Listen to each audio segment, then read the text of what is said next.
আচ্ছা, আমি এখন একজন অস্টিওআর্থ্রাইটিসের রোগী, যিনি দীর্ঘদিন ধরে আর্থ্রাইটিসের সমস্যায় কষ্ট পাচ্ছিলেন। বিভিন্ন অ্যালোপ্যাথি ট্রিটমেন্ট করিয়েছেন, ব্যথা যন্ত্রণার পেন কিলার খেয়েছেন, খেলে ভালো আবার ঘুরে আসছিল। বিভিন্ন সময় ধরে কষ্ট পাচ্ছিলেন, শরীরের বিভিন্ন অংশ ব্যথা, জয়েন্টে ব্যথা, হাঁটুতে ব্যথা, কোমরে ব্যথা, আমরা বলি সাধারণত অস্টিওআর্থ্রাইটিস। কষ্ট পাচ্ছিলেন। তা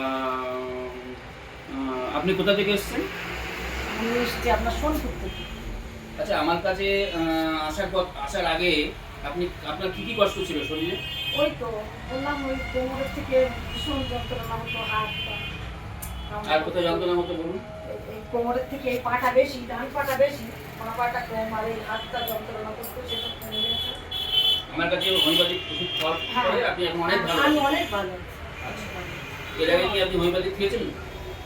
ছোটবেলায় খেতাম, মাঝে খেয়েছিলাম। ছোটবেলায় আমার যেটা ওই ডিএনএ ডাক্তার ছিলেন, ওই জন্য আমাদের ধরে এই ওষুধটা, বুঝতে পারছেন? আর থাইরয়েডটা আপনার কাছেও খেয়ে ভালো আছে। থাইরয়েডের সমস্যা ছিল, সেটাও আপনি অনেক সুস্থ আছেন। তারপরে অ্যালোপ্যাথি ট্রিটমেন্ট করতেন, তাই তো? না, আপনার কাছে খাওয়ার পরে এই 1 বছর আর খাই না, আপনার কাছে আসার আগে থেকে আপনি অ্যালোপ্যাথি ট্রিটমেন্ট করতেন তো? তাহলে খুব একটা সুবিধা হচ্ছিল না না। না না না, ওই জন্য আমার ওই মনকে বলে দিল, তাইতে এখানে এসে আমি মোটামুটি ভালো আছি। উনি দীর্ঘদিন ধরে মানে আর্থ্রাইটিসের সমস্যায় ভুগছেন। এই আর্থ্রাইটিসের সমস্যা শুধু উনি একার না, এখন প্রায় মানুষের এই আর্থ্রাইটিসের সমস্যা, মানুষেরা কষ্ট পান। অস্টিওআর্থ্রাইটিস খুব বাজে রোগ। এখন থেকে আপনি ট্রিটমেন্টের মধ্যে আছেন বলে ভালো আছেন এবং সুস্থ থাকবেন। কিন্তু অস্টিওআর্থ্রাইটিস খুব বাজে, মানুষকে পঙ্গু করে দেয়, বিছনায় শয্যাশায়ী হয়ে যায়।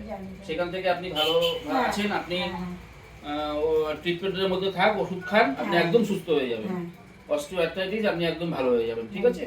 যে রোগটা ভালো হয় না, আমরা হোমিওপ্যাথিক ট্রিটমেন্টের মাধ্যমে অস্টিওআর্থ্রাইটিস আপনি এখন অনেক ভালো আছেন।